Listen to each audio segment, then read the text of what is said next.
हर बच्चे के दिल में कई सपने होते हैं जिनका पीछा करते हुए वे अपनी कल्पना की दुनिया में खो जाते हैं। ऐसी ही एक कहानी है रोहन की, जो एक छोटे से गांव में रहता था। रोहन और उसके सपने। रोहन एक साधारण किसान का बेटा था। उसके पिता खेतों में मेहनत करते थे और माँ घर का काम संभालती थी। लेकिन रोहन का दिल तो आसमान में उड़ता था। वह हमेशा बड़े बड़े सपने देखता था।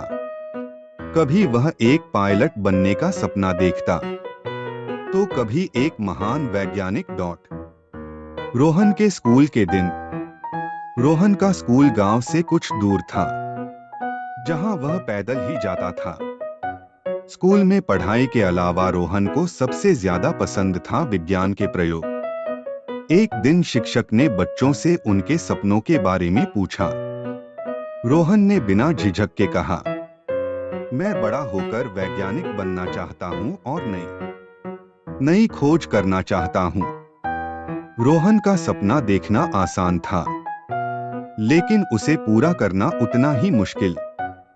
गांव में उच्च शिक्षा की सुविधा नहीं थी और उसके परिवार की आर्थिक स्थिति भी अच्छी नहीं थी।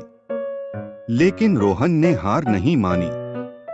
उसने गांव के पुस्तकालय से किताबें उधार लेकर पढ़ना शुरू किया और विज्ञान में खुद को निपुण बनाने के लिए दिन रात मेहनत की। एक दिन गांव में एक शिक्षण अभियान आया, जिसमें शहर के एक बड़े वैज्ञानिक ने बच्चों को विज्ञान के महत्व के बारे में बताया।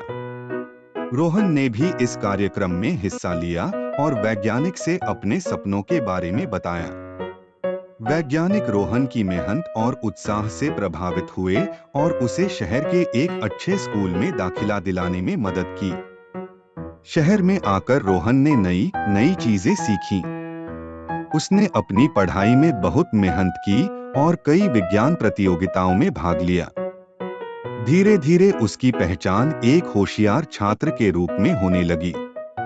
उसने कॉलेज में भी अपने सपनों का पीछा नहीं छोड़ा और विज्ञान में उच्च शिक्षा प्राप्त की। रोहन की मेहनत रंग लाई। उसने कई महत्वपूर्ण शोध किए और उसके नाम कई आविष्कार दर्ज हुए। उसके प्रयासों को न केवल देश में बल्कि विदेशों में भी सराहा गया। रोहन का सपना, जो कभी एक छोटे से गांव के एक साधारण लड़के का सपना था, अब साकार हो चुका था। वह एक महान वैज्ञानिक बन चुका था और उसकी सफलता की कहानी लाखों बच्चों के लिए प्रेरणा बनी।